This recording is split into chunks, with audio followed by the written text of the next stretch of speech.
ಡಿ.ವಿ.ಜಿ. ಅವರ ಮಂಕುತಿಮ್ಮನ ಕಗ್ಗ ಜ್ಞಾನವೇ ಬೆಳಕು ಕಗ್ಗ ಸರಣಿ ಸಂಚಿಕೆ. ಈ ದಿನ 237. ನಾನು ನಿಮ್ಮೊಂದಿಗೆ ಕರುಣಾಕರ ಬಳಕೋರು.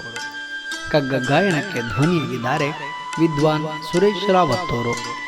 ಬನ್ನಿ ಕೇಳುಗರೆ, ಈ ದಿನದ ಕಗ್ಗ ಮಾಲಿಕೆಯಲ್ಲಿ ಮಾನ್ಯ ಡಿ.ವಿ.ಜಿ. ಅವರ ಕಗ್ಗವನ್ನು ಕೇಳಿ ಬರೋಣ. ಬನ್ನ ಬವಣೆಗಳ ತಾನಿನಿತೆನಿದು ಪಟ್ಟರೆಯು ಇನ್ನೊಮ್ಮೆ ಮತ್ತೊಮ್ಮೆ ಹೊಸ ಸಾಹಸಗಳು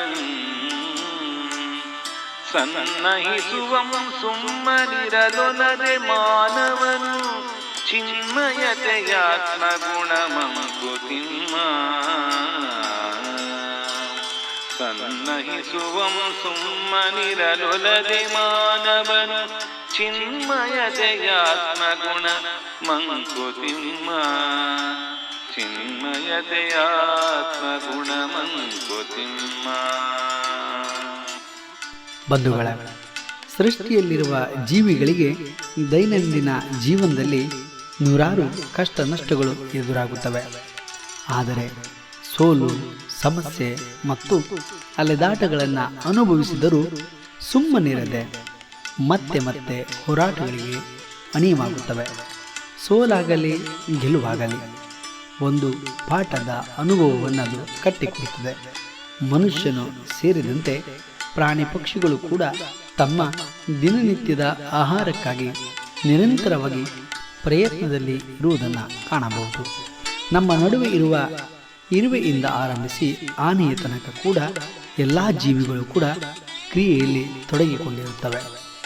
ಅಂತೆಯೇ ಮನುಷ್ಯನಿಗೆ ಆಗುವ ಅನುಭವವು ಹೊಸ ಪಾಠವನ್ನು ಕಲಿಸಿದರೂ ಸೋತರೂ ನಾನು ಬಿಡೆನು ಎಂದು ಮತ್ತೆ ಮತ್ತೆ ಪ್ರಯತ್ನಶೀಲನಾಗಿದ್ದಾನೆ. ಸತತ ಪ್ರಯತ್ನವೇ ಸಾಧನೆಯ ರಹಸ್ಯ ಎಂಬುದನ್ನು ತನ್ನ ತಿಳುವಳಿಕೆ, ಅರಿವು, ಜ್ಞಾನದಿಂದ ಅರಿತಿರುವ ಈತ ಮುಂದಿನ ಕ್ರಿಯೆಗೆ ಕಾರ್ಯ ಪ್ರವೃತ್ತನಾಗುತ್ತಾನೆ. ಆಗ ಆತನ ಕಾಯಕ ಸೇವೆಗೆ ಚಿನ್ಮಯತೆಯು ಆತ್ಮದ ಸ್ವಭಾವವಾಗಿ ಪೂರಕವಾಗುತ್ತದೆ. ಭರವಸೆಯ ಹೊಸ ಬೆಳಕು ಮೂಡುತ್ತದೆ. ಪ್ರಪಂಚದಲ್ಲಿರುವ ಪರಮಚೇತನವು ಎಲ್ಲವನ್ನು ಜೀವಿಯ ಮೂಲಕವೇ ಸಾಕಾರಗೊಳಿಸುವ ಕ್ರಿಯೆಯನ್ನು ಕಾಣಬಹುದು. ಆದರೆ ಒಂದು ಸತ್ಯವನ್ನು ನಾವೆಲ್ಲರೂ ಕೂಡ ತಿಳಿಯಲೇಬೇಕು. ಎಲ್ಲವೂ ನನ್ನಿಂದಲೇ ಆಗಿದ್ದು ಎನ್ನುವುದು ಅಹಂಕಾರದ ಮಾತಾಗುತ್ತದೆ. ಕಾರ್ಯಕಾರಣವಾಗಲು ಪರತತ್ವವು, ಪರಮಚೇತನವು ಮೂಲವೆನ್ನುವುದು ಇಲ್ಲಿ ಪರಮ ಸತ್ಯವಾಗಿದೆ ಎನ್ನುವ ಸತ್ಯವನ್ನು ಮಾನ್ಯ ಡಿ.ವಿ.ಜಿ. ಅವರು ಈ ಕಗ್ಗದಲ್ಲಿ ಉಲ್ಲೇಖಿಸುವುದನ್ನು ಕಾಣಬಹುದು. ಬಂಧುಗಳೇ, ನಾಳೆ ಇನ್ನೊಂದು ಕಗ್ಗದೊಂದಿಗೆ ನಾವು ಬರುತ್ತೇವೆ.